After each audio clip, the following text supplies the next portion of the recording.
ನಮಸ್ಕಾರ. ನನ್ನ ಹೆಸರು ಡಾಕ್ಟರ್ ಪ್ರಶಾಂತ್ ಆರ್ ಪುತ್ರನ್. ನಾನು ಶ್ರೀಶಂಕರ ಕ್ಯಾನ್ಸರ್ ಹಾಸ್ಪಿಟಲ್ನಲ್ಲಿ ಪೇಯ್ನ್ ಆ್ಯಂಡ್ ಪ್ಯಾಲಿಯೇಟಿವ್ ಡಿಪಾರ್ಟ್ಮೆಂಟ್ನಲ್ಲಿ ಕನ್ಸಲ್ಟೆಂಟ್ ಹುದ್ದೆಯಲ್ಲಿ ಕಾರ್ಯನಿರ್ವಹಿಸ್ತಿದ್ದೇನೆ. ಇವತ್ತಿನ ಸಂಚಿಕೆಯಲ್ಲಿ ನಾನೊಂದು ಸ್ಪೆಸಿಫಿಕ್ ಕಂಡೀಷನ್ ಬಗ್ಗೆ ಮಾತಾಡಬೇಕಂತ ಇಷ್ಟಪಡ್ತಿದ್ದೀನಿ. ಸೊ ಆ ಕಂಡೀಷನ್ ಹೆಸರು ಏನಂದರೆ ಪೋಸ್ಟ್ ಹರ್ಪಿಟಿಕ್ ನ್ಯೂರಾಲ್ಜಿಯಾ.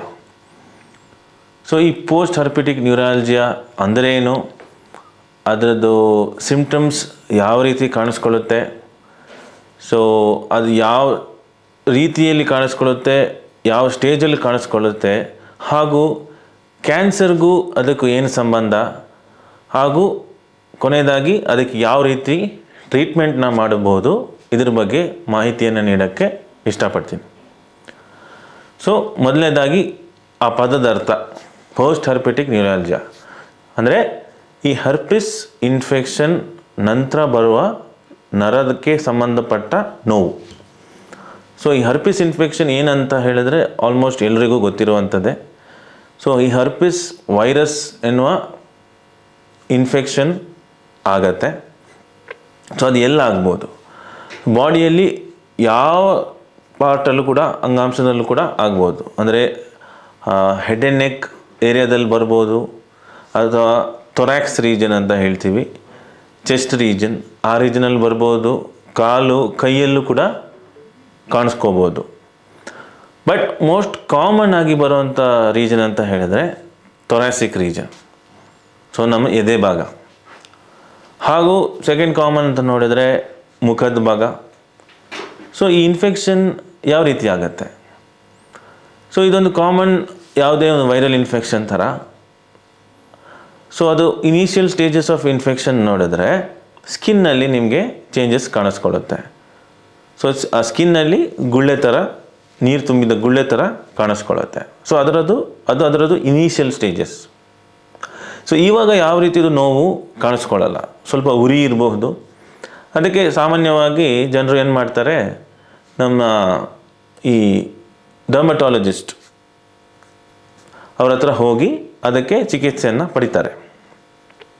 ಸೊ ಅವರು ಅದಕ್ಕೆ ಬೇಕಿರುವ ಆ್ಯಂಟಿವೈರಲ್ ಓರಲ್ ಮೆಡಿಕೇಷನ್ಸ್ ಇರ್ಬೋದು, ಟ್ಯಾಬ್ಲೆಟ್ಸ್ ಇರ್ಬೋದು, ಅಥವಾ ಆಯಿಂಟ್ಮೆಂಟ್ ಇರ್ಬೋದು, ಇದನ್ನೆಲ್ಲ ಪ್ರಿಸ್ಕ್ರೈಬ್ ಮಾಡ್ತಾರೆ. ಸೊ ಇದು ಈ ಇನಿಷಿಯಲ್ ಸ್ಟೇಜ್ ಆಫ್ ಇನ್ಫೆಕ್ಷನ್ನ ಟ್ರೀಟ್ ಮಾಡೋದಕ್ಕೆ. ಸೊ ಕ್ರಮೇಣ ಏನಾಗುತ್ತೆ, ಒಂದು ಸ್ಪ್ಯಾನ್ ಆಫ್ 14 days ಆದಾಗ ಯಾವುದು ಆ ಗುಳ್ಳೆ ಇದೆಯೋ ಅದು ವಾಸಿಯಾಗಿಬಿಟ್ಟು ಒಂಥರ ಸ್ಕಾರ್ ಥರ, ಸ್ಕಿನ್ ಚೇಂಜಸ್ ಥರ ಕಾಣಿಸ್ಕೊಳ್ಳುತ್ತೆ. ನಿಮಗೆ ಎಕ್ಸಾಕ್ಟ್ಲಿ ಮಾರ್ಕ್ ಮಾಡ್ಬೋದು ಎಲ್ಲಿ ನನಗೆ ಆ ಇನ್ಫೆಕ್ಷನ್ ಆಗಿತ್ತು ಅಂತ. ಸೊ ಇದರದ್ದು ನೆಕ್ಸ್ಟ್ ಕತೆ ಏನು? ಸೊ ಮೋಸ್ಟ್ ಆಫ್ ದ ಪೇಷಂಟ್ಸಿಗೆ ಈ ಥರ ಅದು ವಾಸಿಯಾಗಿಬಿಟ್ಟು ಯಾವ ರೀತಿ ತೊಂದರೆನೂ ಕಾಣಿಸ್ಕೊಳ್ಳಲ್ಲ. But in certain percentage of patients ಏನಾಗುತ್ತೆ ಅಂತ ಹೇಳಿದ್ರೆ, ಕ್ರಮೇಣ 3 ತಿಂಗಳು, 6 ತಿಂಗಳು, ಅಥವಾ 1 ವರ್ಷವೂ ಆಗಿರ್ಬೋದು, ಅದರ ನಂತರ ಅದೇ ಭಾಗದಲ್ಲಿ ನೋವು ಕಾಣಿಸ್ಕೊಳ್ಳುತ್ತೆ. ಸೊ ಇದು ನೋವು ಅಂದರೆ ಈ ಸಾಮಾನ್ಯ ನೋವಲ್ಲ. ಇದನ್ನು ಆಲ್ಮೋಸ್ಟ್ ಪೇಷಂಟ್ಗಳು ನನಗೆ ಶಾಕ್ ಥರ ನೋವು ಆಗ್ತಾ ಇದೆ ಅನ್ನೋ ಪದನ ಉಪಯೋಗಿಸ್ತಾರೆ. ಸೊ ಹೇಗೆ ಅಂದರೆ, ನಮ್ಮ ದೇಹದ ಒಂದು ಅಂಗಾಂಶದಿಂದ ಇನ್ನೊಂದು ಕಡೆಗೆ ಶಾಕ್ ಥರ ನೋವು ಕಾಣಿಸ್ಕೊಳ್ಳುತ್ತೆ. ಓಕೆ. ಸೊ ಇದು ಯಾಕೆ ಆಗತ್ತೆ? ಯಾಕಂತ ಹೇಳಿದ್ರೆ, ಈ ಹರ್ಪಿಕ್ಸ್ ಇನ್ಫೆಕ್ಷನ್ ಅನ್ನೋ ವೈರಸ್ಸು ಇದಕ್ಕೆ ಈ ನರ್ವ್ಸ್ ತುಂಬ ಇಷ್ಟ. ಸೊ ನರ ಕೂಡ ಒಂದು ಸೆಲ್. ನಮ್ಮ ದೇಹದಲ್ಲಿ ಹಲವಾರು ಬೇರೆ ಬೇರೆ ರೀತಿ ಸೆಲ್ಸ್ ಇರುತ್ತವೆ. ಸೊ ಕಣ್ಣಲ್ಲಿರೋ ಸೆಲ್ಸ್ ನಮಗೆ ಕಲರ್ನ ಅಪ್ರಿಷಿಯೇಟ್ ಮಾಡೋಕ್ಕೆ ಹೆಲ್ಪ್ ಮಾಡುತ್ತೆ. ಕಿವಿಯಲ್ಲಿರೋದು ನಮಗೆ ಸೌಂಡ್ನ ಅಪ್ರಿಷಿಯೇಟ್ ಮಾಡಿಸುತ್ತೆ. ಅದೇ ರೀತಿ ಸ್ಕಿನ್ನಲ್ಲೂ ಕೂಡ ಸೆಲ್ಸ್ ಇದೆ, ಸ್ಕಿನ್ನಲ್ಲೂ ಕೂಡ ನರಗಳಿರ್ತವೆ. ಸೊ ಈ ನರದ್ದು ಸೆಲ್ಗೆ ಹೋಗಿ ಅದು ಅದ್ರ ಒಳಗಡೆ ವಾಸಿ ಮಾಡುತ್ತೆ. ಸೊ ಅದು ಅಲ್ಲಿಂದ ಆ ಸೆಲ್ನ ಸ್ಲೋಲಿ ಅದು ಡಿಸ್ಟ್ರಾಯ್ ಮಾಡ್ತಾ ಹೋಗುತ್ತೆ. ಸೊ ನಮ್ಮ ದೇಹದಲ್ಲಿ ನರ ಅಂದರೆ ನಾವು ಅದನ್ನು ನಮ್ಮ ಕರೆಂಟ್ ವೈರ್ಗೆ ಕಂಪೇರ್ ಮಾಡ್ಬೋದು. ಕರೆಂಟ್ ವೈರಲ್ಲಿ ಹೇಗಿರುತ್ತೆ ಅಂದರೆ, ಒಂದು ಇನ್ಸುಲೇಷನ್ ಇರುತ್ತೆ, ಪ್ಲಾಸ್ಟಿಕ್ ಇನ್ಸುಲೇಷನ್ ಔಟ್ಸೈಡ್, ಒಳಗಡೆ ಒಂದು ಕಾಪರ್ ವೈರ್ ಇರುತ್ತೆ. ಸೊ ನಮಗೆ ವೈರ್ನ ನಾವು ಹೇಗೆ ಮುಟ್ತೀವಿ ಅಂದರೆ, because of the plastic insulation ನಮ್ಗೆ ಅದನ್ನು ಮುಟ್ಬೋದು. ಅದೇ ರೀತಿ ದೇಹದಲ್ಲೂ ಒಂದು ನರನ ತಗೊಂಡ್ರೆ ಒಂದು ಪೀಸ್ ನರ ತಗೊಂಡ್ರೆ ಅದರಲ್ಲೂ ಒಂದು ಕವರಿಂಗ್ ಇರುತ್ತೆ, ಮೈಲಿನ್ ಶೀತ್ ಅಂತ ಅಂತೀವಿ. ಮಧ್ಯದಲ್ಲಿ ಈ ಕಾಪರ್ ವೈರ್ ಏನಿದೆಯೋ ಅದನ್ನು ನಾವು ಅದೇ ರೀತಿ ಆಕ್ಸಾನ್ ಅಂತ ನರ್ವ್ ಫೈಬರ್ಸ್ ಇರ್ತವೆ. ಸೊ ಅದು ಮೈಲಿನ್ ಶೀತ್ ಆ ನರನ ಪ್ರೊಟೆಕ್ಟ್ ಮಾಡ್ತಾ ಇರುತ್ತೆ. ಈ ವೈರಸ್ ಹೋಗಿ ಈ ಮೈಲಿನ್ ಶೀತ್ ಸೆಲ್ಸ್ ಒಳಗಡೆ ಕೂತ್ಕೊಂಡು ಅದನ್ನು ಡಿಸ್ಟ್ರಾಯ್ ಮಾಡಿಬಿಡುತ್ತೆ. ಸೊ ನಿಮ್ಮ ಮನೆಯಲ್ಲಿ ಕೂಡ ಈಗ ಒಂದು ಇಲಿ ಬಂದುಬಿಟ್ಟು ನಿಮ್ಮ ವೈರ್ನ ಕಚ್ಚಿದ್ರೆ ಏನಾಗುತ್ತೆ, ಆ ವೈರಲ್ಲಿ ಶಾರ್ಟ್ ಸರ್ಕ್ಯೂಟ್ ಥರ ಆಗಿಬಿಡುತ್ತೆ. ಸೊ ಸೇಮ್ ಫಿನಾಮಿನಾ ಬಾಡಿಯಲ್ಲೂ ಆಗ್ತಾ ಇರುತ್ತೆ. ಸೊ ಆ ನರದ್ದು ಶೀತ್ ಎಲ್ಲೆಲ್ಲಿ ಡಿಸ್ಟ್ರಾಯ್ ಆಗಿದೆಯೋ ಅಲ್ಲಿಂದ ಇಲೆಕ್ಟ್ರಿಕಲ್ ಇಂಪಲ್ಸಸ್ ಥರ ಬರ್ತಾ ಇರುತ್ತೆ. ಅದನ್ನೇ ಪೇಷಂಟ್ಗಳು ನನಗೆ ಶಾಕ್ ರೀತಿ ಪೇಯ್ನ್ ಬರ್ತಾ ಇದೆ ಅನ್ನೋದು. ಇದನ್ನೇ ನಾವು ಆಂಗ್ಲ ಪದದಲ್ಲಿ ಮೆಡಿಕಲ್ ಟರ್ಮ್ಸ್ನಲ್ಲಿ ನ್ಯೂರಾಲ್ಜಿಯಾ ಅಂತ ಅನ್ನೋದು. ಸೊ ಈ ನ್ಯೂರಾಲ್ಜಿಯಾ ಬಂದಿರೋದು ಹರ್ಪಿಸ್ ಇನ್ಫೆಕ್ಷನ್ ಆದಮೇಲೆ, ಅದಕ್ಕೆ ಇದರ ಹೆಸರು ಪೋಸ್ಟ್ ಹರ್ಪಿಟಿಕ್ ನ್ಯೂರಾಲ್ಜಿಯಾ ಅಂತ. ಓಕೆ. ಸೊ ನಾನು ಹೇಳಿದೆ ಕಾಮನ್ ಆಗಿ ನಾವು ಇದನ್ನು ಥೊರಾಸಿಕ್ ರೀಜನ್, ಚೆಸ್ಟ್ ರೀಜನಲ್ಲಿ ಕಾಣಿಸ್ಕೊಳ್ತೀವಿ, ಹಾಗೂ ಫೇಸಲ್ಲೂ ಕೂಡ ಬರ್ಬೋದು. ಸೊ ನಾನು ಮೊದಲದಾಗಿ ಒಂದು ಮಾತಂದೆ, ಇದು ಕ್ಯಾನ್ಸರ್ಗೂ ಇದಕ್ಕೂ ಏನು ಸಂಬಂಧ ಅಂತ.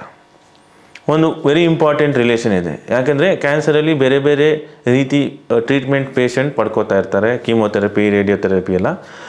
ಅದಲ್ಲದೆ ಓವರಾಲ್ ಈ ಕ್ಯಾನ್ಸರ್ ಪೇಷಂಟ್ಸ್ದು ಇಮ್ಯುನಿಟಿ ತುಂಬ ಕಡಿಮೆ ಇರುತ್ತೆ. ಅದರ ಅರ್ಥ ಏನು, they are prone for infections, ಅವರಿಗೆ ಇನ್ಫೆಕ್ಷನ್ಸ್ ಆಗೋ ಸಾಧ್ಯತೆಗಳು ಜಾಸ್ತಿ. ಸೊ ಇನ್ಫೆಕ್ಷನ್ಸಲ್ಲಿ ವೈರಲ್ ಇನ್ಫೆಕ್ಷನ್ಸ್ ಕೂಡ ಆಗುವ ಸಾಧ್ಯತೆಗಳು ಜಾಸ್ತಿ. ಸೊ ಇದರಲ್ಲಿ ಒಂದು ಇನ್ಫೆಕ್ಷನ್ ಅಂದರೆ ಹರ್ಪಿಸ್ ಇನ್ಫೆಕ್ಷನ್. ಸೊ ನಾವು even in cancer patients who are being treated, ಅವರಿಗೆ ಯಾರಿಗೆ ಈ ರೀತಿ ಬೇರೆ ರೀತಿ ಟ್ರೀಟ್ಮೆಂಟ್ ನಡೀತಾ ಇದೆ, ಅದರಲ್ಲೂ ನಾವು ಈ ಥರ ಇನ್ಫೆಕ್ಷನ್ಸ್ನ ನಾವು ನೋಡ್ತೀವಿ. ಸೊ ಅವ್ರ ಹತ್ರ ಕೇಳಿದರೆ ಯಾವಾಗೋ ಟ್ರೀಟ್ಮೆಂಟ್ ತೊಗೊಂಡಿರ್ತಾರೆ, ಬಟ್ ಇವಾಗ ಅವರಿಗೆ ಪೇಯ್ನ್ ಬರ್ತಾ ಇರುತ್ತೆ. ಯಾವ ಪೇಯ್ನ್? ನರದ ರಿಲೇಟೆಡ್ ಪೇಯ್ನ್ ಆ್ಯಂಡ್ ಸ್ಪೆಸಿಫಿಕ್ ಒಂದೊಂದು ಪಾರ್ಟ್ನಲ್ಲಿ. ಸೊ ಅವ್ರ ಹತ್ರ ಕೇಳಿದಾಗ ಹೌದು, ಪ್ರೀವಿಯಸ್ಲಿ ನನಗೆ ಅದೇ ಜಾಗದಲ್ಲಿ ಹರ್ಪಿಸ್ ಇನ್ಫೆಕ್ಷನ್ ಆಗಿತ್ತು ಅನ್ನೋ ಮಾಹಿತಿಯನ್ನು ಅವ್ರು ನೀಡ್ತಾರೆ. So it's very common to see in cancer patients as well, also in regular ಪಾಪ್ಯುಲೇಷನಲ್ಲೂ ಕೂಡ ನಾವು ಇದನ್ನು ನೋಡ್ತೀವಿ. ಸೊ ಇದ್ರ ಬಗ್ಗೆ ಯಾಕೆ ಇಷ್ಟೊಂದು ಮಾಹಿತಿ ನೀಡಬೇಕಂದ್ರೆ, ಇದೊಂದು ಪೇಯ್ನ್ ಒಂಥರ ಸಿವಿಯರ್ ಪೇಯ್ನ್.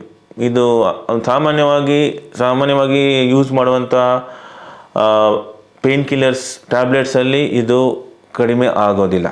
ಯಾಕಂದರೆ ಇದು ನರದಿಂದ ಬರ್ತಾ ಇರೋ ಪೇಯ್ನ್. ಸೊ ನರಕ್ಕೆ ಸಂಬಂಧಪಟ್ಟ ಪೇಯ್ನಿಗೆ ಸಂಬಂಧಪಟ್ಟ ಮೆಡಿಕೇಷನ್ಸ್ನ ನಾವು ಬಳಸಬೇಕು. ಅದರಲ್ಲೂ ಎಷ್ಟೊಂದು 20 to 30% ಆಫ್ ದ ಪಾಪ್ಯುಲೇಷನ್ಗೆ ಅದು ಸಾಲಲ್ಲ. ಯಾಕೆ ಸಾಲಲ್ಲ ಅಂದರೆ, ಈ ನರದಿಂದ ಬರೋ ಪೇಯ್ನು ತುಂಬ ಸಿವಿಯರ್ ಪೇಯ್ನ್, ಅಷ್ಟು ಈಸಿಯಾಗಿ ಅದನ್ನು ಕಂಟ್ರೋಲ್ ಮಾಡೋಕ್ಕೆ ಆಗೋದಿಲ್ಲ. ಸೊ ವಾಟ್ ನೆಕ್ಸ್ಟ್, ಏನು ಮಾಡ್ಬೋದು ಇದಕ್ಕೆ?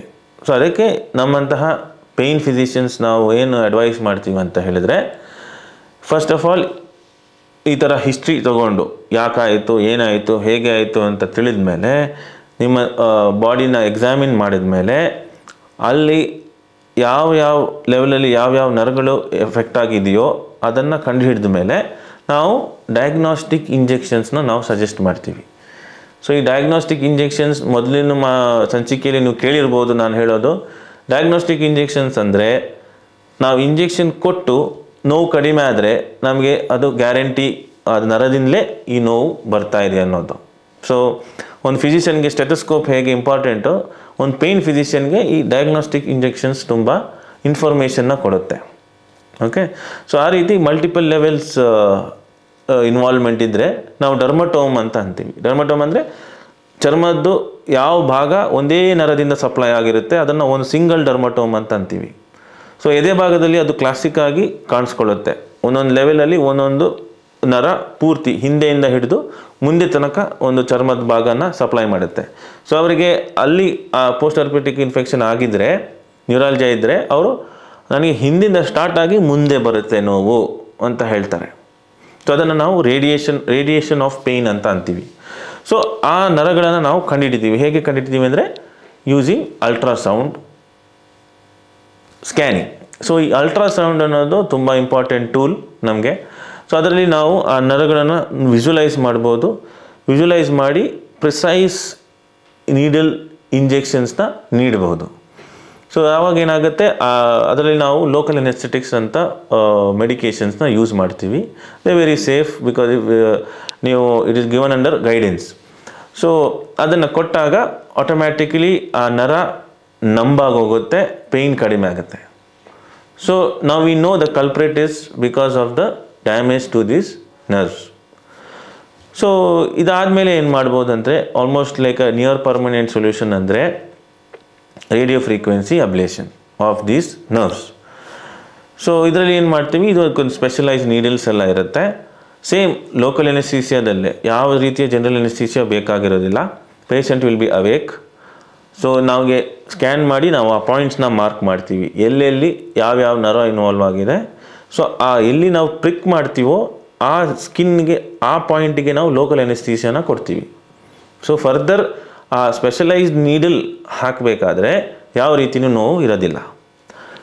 ಮತ್ತು ಆ ಪಾಯಿಂಟ್, ಆ ನರದ ಹತ್ರ ಹೋಗಿ ನಾವು ಅದನ್ನು ಸ್ಟಿಮ್ಯುಲೇಟ್ ಮಾಡ್ತೀವಿ, ಅದಕ್ಕೊಂದು ಸ್ಮಾಲ್ ಡೋಸ್ ಆಫ್ ಕರೆಂಟ್ ಕೊಡ್ತೀವಿ. ಆವಾಗ ಪೇಷಂಟ್ ಹೇಳ್ತಾರೆ, ಹೌದು ನನಗೆ ಎಲ್ಲಿ ನೋವಿತ್ತು ಅಲ್ಲೇ ನನಗೆ ನೋವು ಈಗ ಒಂಥರ ಶಾಕ್ ಲೈಕ್ ಸೆನ್ಸೇಷನ್ ಬರ್ತಾ ಇದೆ ಅನ್ನೋದು.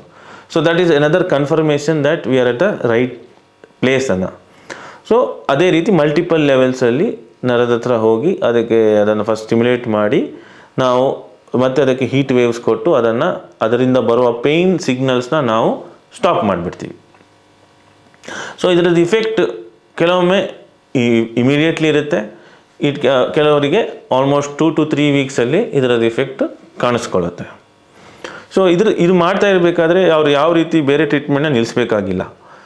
ಅವರಿಗೆ ಕನ್ಕರೆಂಟ್ ಕೀಮೊಥೆರಪಿನ ರೇಡಿಯೇಷನ್ ಏನೋ ನಡೀತಾ ಇದ್ರೂ ಅವರು ಕಂಟಿನ್ಯೂ ಮಾಡಬಹುದು. ಅದರ ಜೊತೆಯಲ್ಲಿ ಇದೊಂದು ಪೇಯ್ನ್ಗೆ, ಇಂಥ ಸಿವಿಯರ್ ಪೇಯ್ನಿಗೆ ಮಾಡುವಂಥ ಒಂದು ಪ್ರೊಸೀಜರ್. ಸೊ ಇದರ ಜೊತೆಯಲ್ಲಿ ನಾವು ಮೆಡಿಕೇಷನ್ಸ್ನ ಕೂಡ ಕಂಟಿನ್ಯೂ ಮಾಡ್ತೀವಿ. ಯಾಕಂತ ಹೇಳಿದ್ರೆ ಇದರದ್ದು ಇಫೆಕ್ಟ್ ಬರಬೇಕಾದ್ರೆ 3 ವೀಕ್ಸ್ ಆಗುತ್ತೆ.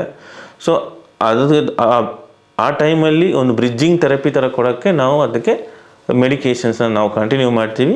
ಪೇಷಂಟ್ನ ಫಾಲೋಅಪಲ್ಲಿ ಇಟ್ಕೋತೀವಿ.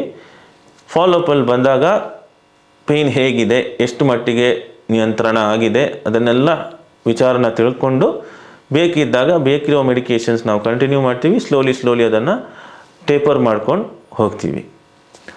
So this is a complete information about post-herpetic neuralgia and its treatment.